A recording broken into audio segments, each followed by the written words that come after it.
আজি আমাৰ সংগ্ৰামী সৈনিকসকল ইয়াতে গোট খাইছে। এখন খিলঞ্জীয়াৰ অস্তিত্ব ৰক্ষাৰ এখন যুঁজ, হিন্দু মুছলমানৰ ঊৰ্ধত গৈ এখন যুঁজ, এখন যুঁজ বহিৰাগতৰ বিৰুদ্ধে, এখন যুঁজ বাংলাদেশী মূলৰ মানুহৰ বিৰুদ্ধে। এই যুঁজখনত কোনোবাই হিন্দু মুছলমানৰ ৰূপ দিবলৈ চেষ্টা কৰিছে।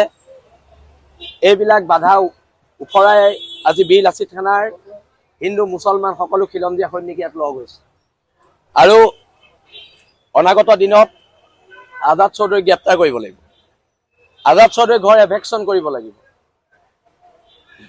যোৰহাটৰ বহুতো খিলঞ্জীয়া মুছলমান মানুহে আমালৈ ফোন কৰিছে যে সেই অঞ্চলটোত প্ৰকৃততে আমাৰ অসমীয়া মুছলমানৰ অঞ্চল আছিলে। বৰ্তমান সময়ত তাত অসমীয়া মুছলমানৰ কোনো ধৰণৰ দপদপনি নাই, কেৱল মাত্ৰ বাংলাদেশী মূলৰ মানুহবিলাকৰ দপদপনি। আৰু আজি যোৰহাটৰ সমূহ খিলঞ্জীয়া মানুহ লগতে খিলঞ্জীয়া মুছলমানসকলে আমাক আজি সহযোগ কৰিম বুলি প্ৰতিশ্ৰুতি দিছে।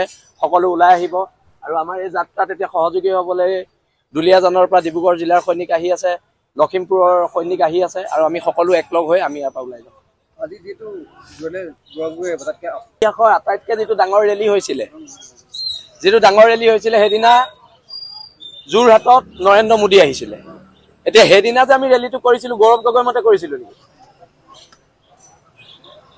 আজি গৌৰৱ গগৈ আহিব কংগ্ৰেছৰ ভ্ৰমণলৈ যা, আমি যাম এফালে, তেওঁ যাব এফালে। এখন জাতি ৰক্ষাৰ যুদ্ধ। কোনোবা গৌৰৱ গগৈ আহিছে, নৰেন্দ্ৰ মোদী আহিছে, হিমন্ত বিশ্ব শৰ্মা আহিছে, বীৰ লাচিত থানাৰ লগত আমাৰ কথা নাই নহয়। জাতি বচোৱা সংগ্ৰাম আমি কৰি যাম আমাৰ ৰাস্তাত। বিজেপি কংগ্ৰেছে নিজৰ ভোট বেংকৰ ৰাজনীতি কৰি আছে, কৰি থাকক, তাত আমাৰ ক'বলগীয়া একো নাই নহয়। সেইকাৰণে অকণমান দেৰি ৰৈ দিছোঁ। আজি শিৱসাগৰৰ পৰা 500ৰ ওপৰত গঠিত হৈছে আৰু টোটেল আমাৰ 5000 ওপৰত সৈনিক গোট খাব আৰু যোৰহাটৰ খিলঞ্জীয়া জনগণ 5000 মান গোট খাব। আজাদ চৌধুৰীক গ্ৰেপ্তাৰ কৰিব লাগিব, ঘৰটো ভাঙিব লাগিব, গ্ৰেপ্তাৰ কৰি ডিটেনশ্যন কেম্পত ৰাখিব লাগিব। আৰু এটা কথা, থানাৰ আটাইতকৈ ঐতিহাসিক ৰেলীটো যোনদিনা হৈছিলে সেইদিনা যোৰহাটত আছিলে, নৰেন্দ্ৰ মোদী আহিছিলে। এতিয়া আমি কি গৌৰৱ গগৈ মতে সেইদিনা ৰেলী কৰিছিলোঁ? আমিতো গৌৰৱ গগৈ মতে ৰেলী কৰা নাই।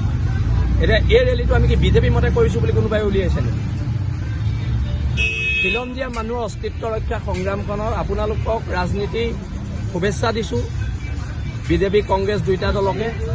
কিন্তু জাতিৰ ক্ষেত্ৰত আপোনালোকে বিজেপিও এৰক, কংগ্ৰেছেও এৰক। জাতিৰ ক্ষেত্ৰত খিলঞ্জীয়া হ'বলৈ চেষ্টা কৰক। আজি শিৱসাগৰৰ পৰা খিলঞ্জীয়া ৰাম ৰহিম সকলো ওলাইছে আৰু লাচিত থানা কৈছে বুলি কৈছে যোৰহাটৰ। আৰু আমাৰ আমি জাতীয় সংগঠন, আমাৰ ইয়াত খিলঞ্জীয়া প্ৰত্যেক ধৰ্মৰ মানুহ থাকিব পাৰে। আৰু আমাৰ জিলাৰ সাংগঠনিক সম্পাদকজনৰ নামেই মুবিদুৰ ৰহমান। আজি ইমানখিনি ল'ৰা হেৰি হৈছে, তেওঁৰে দায়িত্ব এইখিনি। কথাবোৰ এনেকুৱা আৰু হিন্দু মুছলমানৰ কথাবিলাক নানিব। এখন জাতি বচোৱাৰ এটা সংগ্ৰাম।